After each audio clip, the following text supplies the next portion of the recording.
Scaringe. Chapter 1.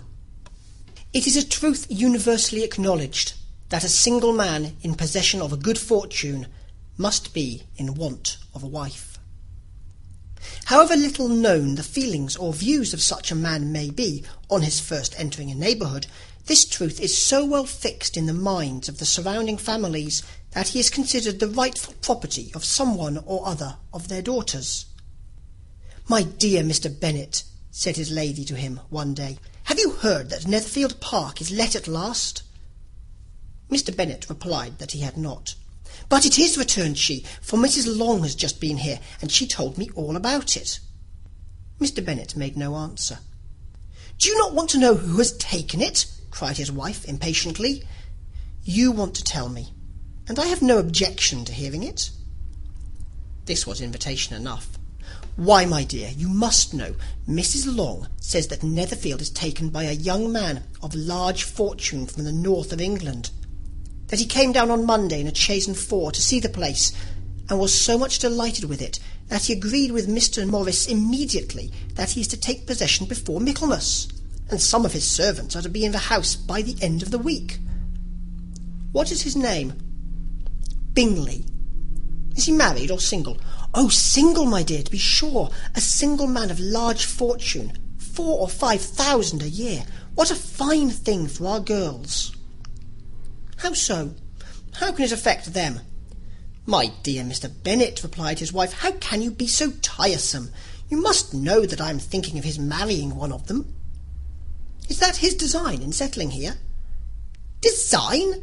Nonsense! How can you talk so? But it is very likely that he may fall in love with one of them, and therefore you must visit him as soon as he comes."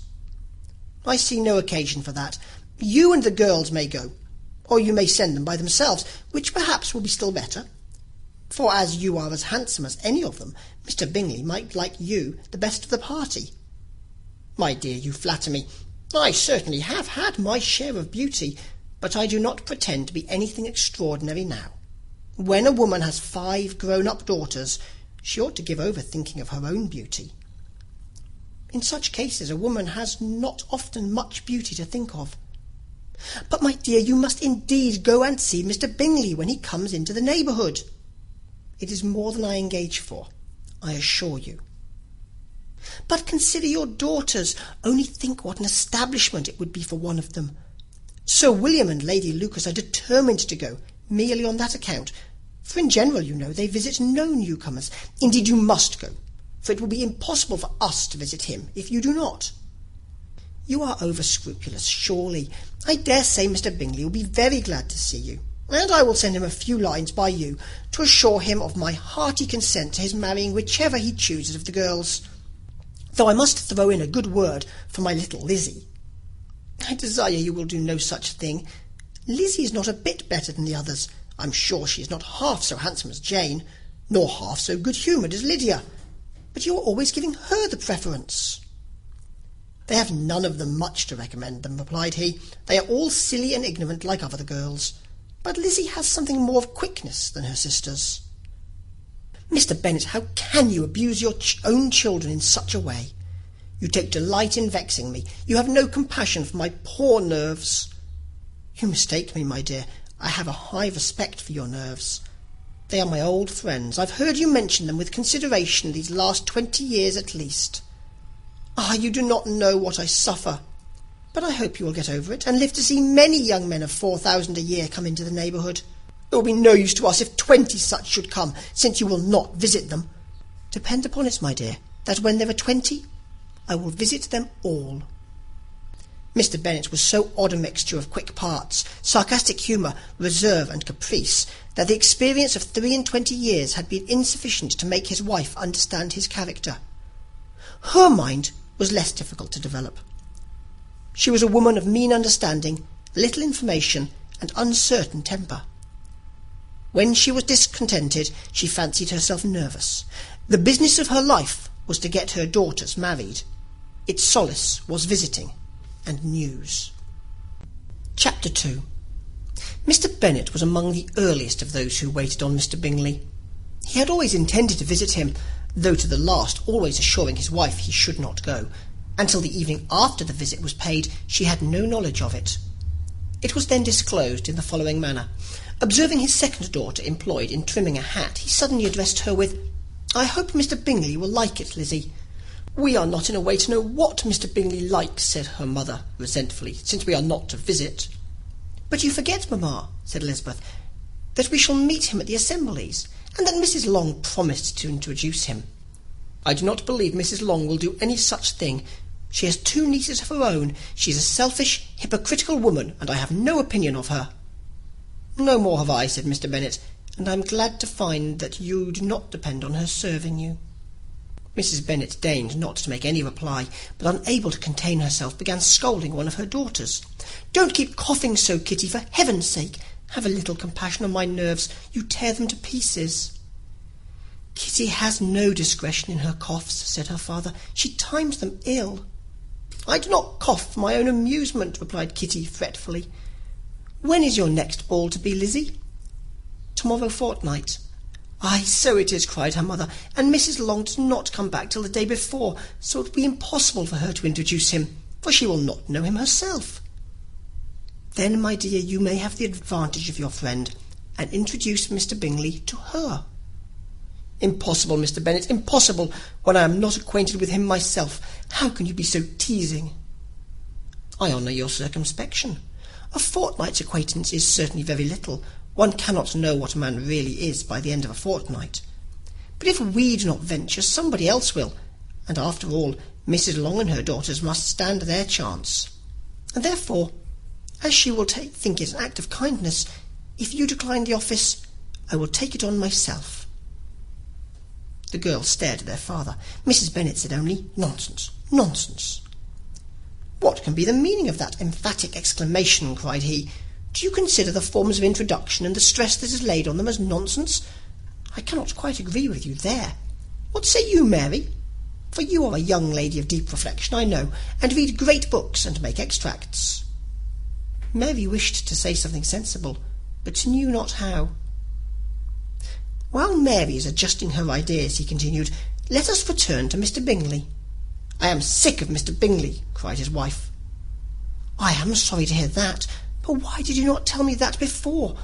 If I had known as much this morning, I certainly would not have called on him. It is very unlikely, but as I have actually paid the visit, we cannot escape the acquaintance now." The astonishment of the ladies was just what he wished, that of Mrs. Bennet perhaps surpassing the rest, though when the first tumult of joy was over, she began to declare that it was what she had expected all the while. "How good it was in you, my dear Mr. Bennet! But I knew I should persuade you at last.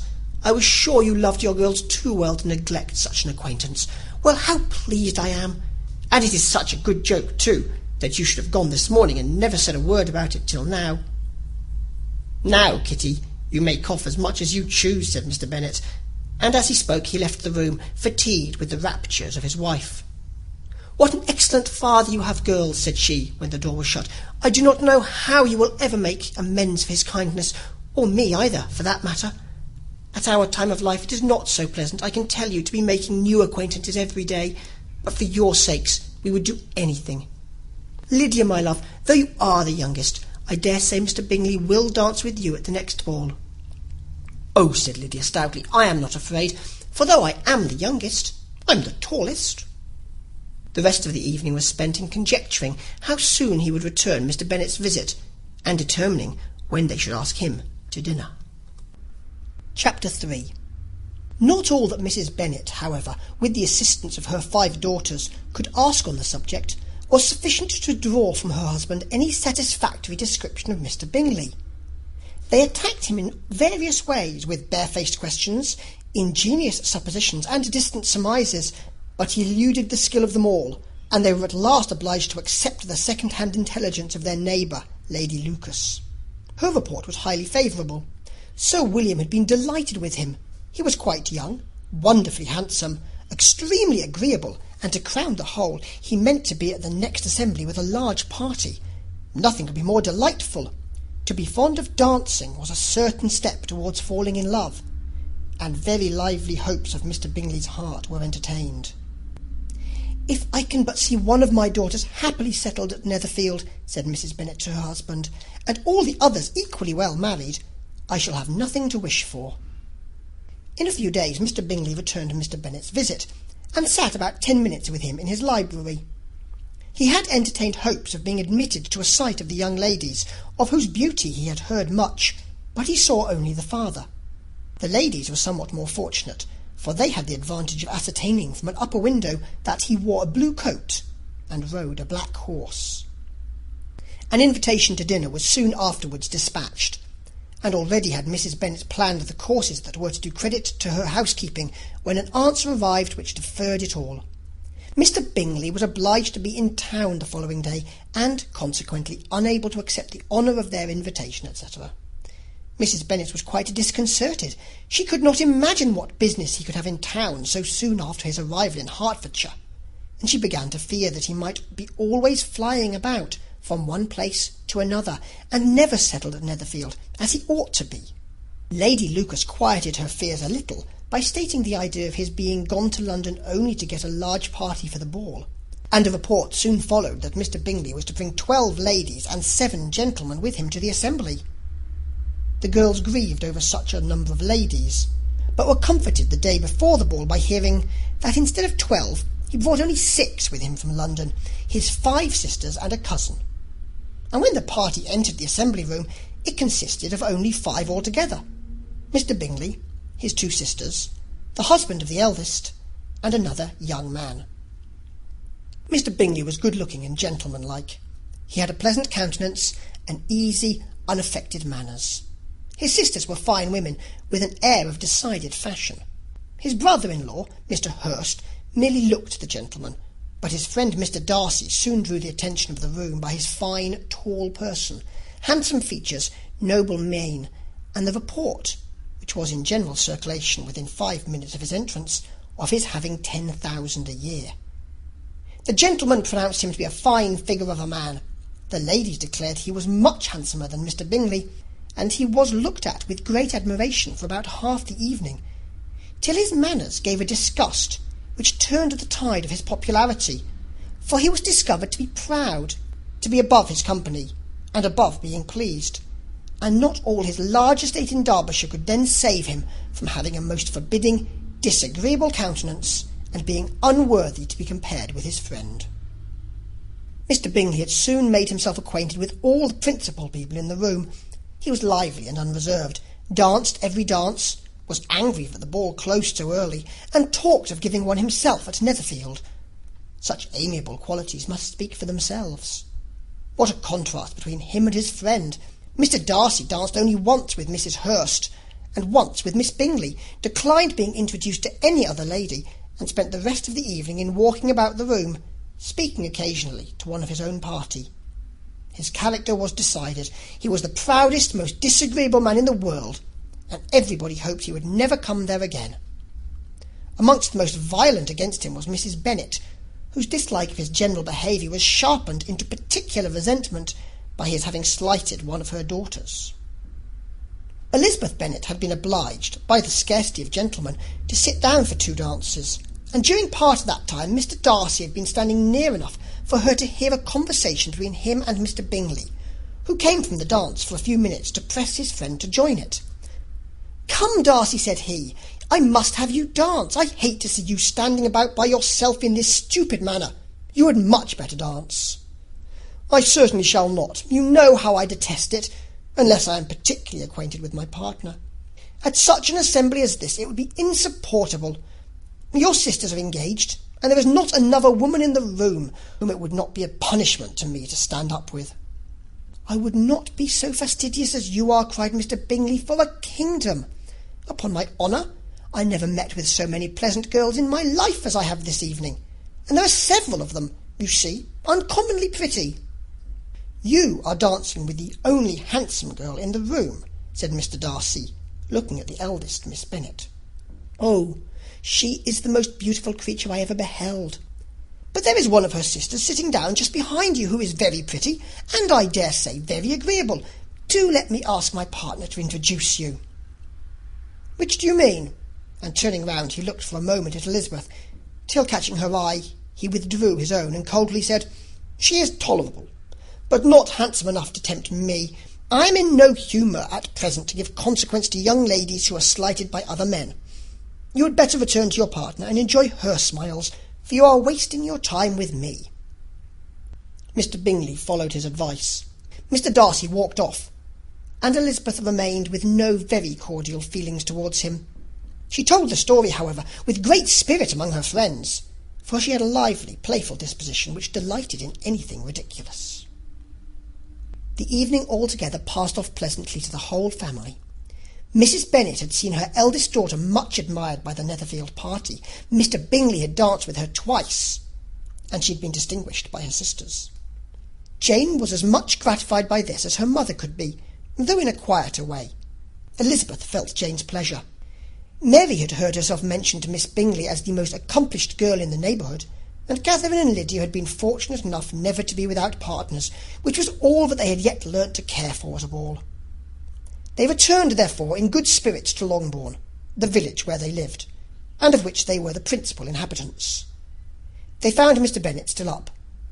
With a book he was regardless of time, and on the present occasion he had a good deal of curiosity as to the events of the evening, which had raised such splendid expectations. He had rather hoped that his wife's views on the stranger would be disappointed, but he soon found out that he had a different story to hear. "Oh, my dear Mr. Bennet," as she entered the room, "we have had a most delightful evening, a most excellent ball. I wish you had been there. Jane was so admired, and nothing could be like it. Everybody said how well she looked, and Mr. Bingley thought her quite beautiful, and danced with her twice. Only think of that, my dear. He actually danced with her twice, and she was the only creature in the room that he asked a second time. First of all, he asked Mr. Lucas. I was so vexed to see him stand up with her. But, however, he did not admire her at all. Indeed, nobody can, you know, and he seemed quite struck with Jane as she was going down the dance. So he inquired who she was, and got introduced, and asked her for the next two. Then the 2/3 he danced with Miss King, and the 2/4 with Maria Lucas, and the 2/5 with Jane again, and the 2/6 with Lizzie, and the Boulanger. If he had any compassion for me, cried her husband impatiently, he would not have danced half so much. For God's sake, say no more of his partner. Oh, that he had sprained his ankle in the first place. Oh, my dear, I am quite delighted with him. He is so excessively handsome. And his sisters are charming women. I never in my life saw anything more elegant than their dresses. I dare say the lace upon Mrs. Hurst's gown—" Here she was interrupted again. Mr. Bennet protested against any description of finery. She was therefore obliged to seek another branch of the subject, and related, with much bitterness of spirit, and some exaggeration, the shocking rudeness of Mr. Darcy. "But I can assure you," she added, "that Lizzie does not lose much by not suiting his fancy, for he is a most disagreeable, horrid man, not at all worth pleasing. So high and so conceited that there was no enduring him. He walked here and he walked there, fancying himself so very great. Not handsome enough to dance with. I wish you had been there, my dear, to have given him one of your set-downs. I quite detest the man." This is the end of chapter 3. Chapters 4 and 5. Chapter 4. When Jane and Elizabeth were alone, the former, who had been cautious in her praise of Mr. Bingley before, expressed to her sister just how very much she admired him.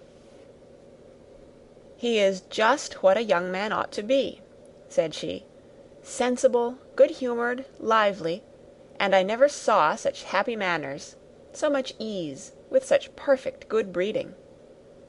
"He is also handsome," replied Elizabeth, "which a young man ought likewise to be, if he possibly can. His character is thereby complete." "I was very much flattered by his asking me to dance a second time. I did not expect such a compliment." "Did not you? I did for you. But that is one great difference between us. Compliments always take you by surprise, and me never. What could be more natural than his asking you again? He could not help seeing that you were about 5 times as pretty as every other woman in the room. No thanks to his gallantry for that. Well, he certainly is very agreeable, and I give you leave to like him. You have liked many a stupider person." "Dear Lizzy!" "Oh, you are a good deal too apt, you know, to like people in general. You never see a fault in anybody. All the world are good and agreeable in your eyes. I never heard you speak ill of a human being in your life." "I would not wish to be hasty in censuring anyone, but I always speak what I think." "I know you do, and it is that which makes the wonder. With your good sense, to be so honestly blind to the follies and nonsense of others. Affectation of candour is common enough. One meets with it everywhere. But to be candid without ostentation or design, to take the good of everybody's character and make it still better, and say nothing of the bad, belongs to you alone. And so you like this man's sisters too, do you? Their manners are not equal to his." "Certainly not, at first, but they are very pleasing women when you converse with them. Miss Bingley is to live with her brother and keep his house, and I am much mistaken if we shall not find a very charming neighbour in her." Elizabeth listened in silence, but was not convinced. Their behaviour at the assembly had not been calculated to please in general, and with more quickness of observation and less pliancy of temper than her sister, and with a judgment too unassailed by any attention to herself, she was very little disposed to approve them. They were in fact very fine ladies, not deficient in good humour when they were pleased, nor in the power of making themselves agreeable when they chose it, but proud and conceited. They were rather handsome, had been educated in one of the first private seminaries in town, had a fortune of 20,000 pounds, were in the habit of spending more than they ought, and of associating with people of rank, and were therefore in every respect entitled to think well of themselves and meanly of others. They were of a respectable family in the north of England, a circumstance more deeply impressed on their memories than that their brother's fortune and their own had been acquired by trade. Mr. Bingley inherited property to the amount of nearly 100,000 pounds from his father, who had intended to purchase an estate, but did not live to do it. Mr. Bingley intended it likewise, and sometimes made choice of his county; but as he was now provided with a good house and the liberty of a manor, it was doubtful to many of those who best knew the easiness of his temper whether he might not spend the remainder of his days at Netherfield, and leave the next generation to purchase. His sisters were anxious for his having an estate of his own, but though he was now only established as a tenant, Miss Bingley was by no means unwilling to preside at his table, nor was Mrs. Hurst, who had married a man of more fashion than fortune, less disposed to consider his house as her home when it suited her. Mr. Bingley had not been of age 2 years when he was tempted by an accidental recommendation to look at Netherfield House. He did look at it, and into it for half an hour, was pleased with the situation and the principal rooms, satisfied with what the owner said in its praise, and took it immediately. Between him and Darcy there was a very steady friendship, in spite of great opposition of character. Bingley was endeared to Darcy by the easiness, openness, and ductility of his temper, though no disposition could offer a greater contrast to his own, and though with his own he never appeared dissatisfied. On the strength of Darcy's regard, Bingley had the firmest reliance, and of his judgment the highest opinion. In understanding, Darcy was the superior. Bingley was by no means deficient, but Darcy was clever. He was at the same time haughty, reserved, and fastidious, and his manners, though well bred, were not inviting. In that respect his friend had greatly the advantage. Bingley was sure of being liked wherever he appeared. Darcy was continually giving offence. The manner in which they spoke of the Meryton assembly was sufficiently characteristic. Bingley had never met with more pleasant people or prettier girls in his life. Everybody had been most kind and attentive to him, There had been no formality, no stiffness. He had soon felt acquainted with all the room, and as to Miss Bennet, he could not conceive an angel more beautiful. Darcy, on the contrary, had seen a collection of people in whom there was little beauty and no fashion, for none of whom he felt the smallest interest, and from none received either attention or pleasure. Miss Bennet he acknowledged to be pretty, but she smiled too much. Mrs. Hurst and her sister allowed it to be so, but still they admired her, and liked her, and pronounced her to be a sweet girl, and one whom they would not object to know more of. Miss Bennet was therefore established as a sweet girl, and their brother felt authorized by such commendation to think of her as he chose. Chapter 5. Within a short walk of Longbourn lived a family with whom the Bennets were particularly intimate. Sir William Lucas had been formerly in trade in Meryton, where he had made a tolerable fortune, and risen to the honour of knighthood by an address to the King during his mayoralty. The distinction had perhaps been felt too strongly. It had given him a disgust to his business, and to his residence in a small market town, and, in quitting them both, he had removed with his family to a house about a mile from Meryton, denominated from that period Lucas Lodge, where he could think with pleasure of his own importance, and, unshackled by business, occupy himself solely in being civil to all the world. For, though elated by his rank, it did not render him supercilious. On the contrary, he was all attention to everybody. By nature inoffensive, friendly, and obliging, his presentation at St. James's had made him courteous. Lady Lucas was a very good kind of woman, not too clever to be a valuable neighbour to Mrs. Bennet. They had several children. The eldest of them, a sensible, intelligent young woman, about 27, was Elizabeth's intimate friend.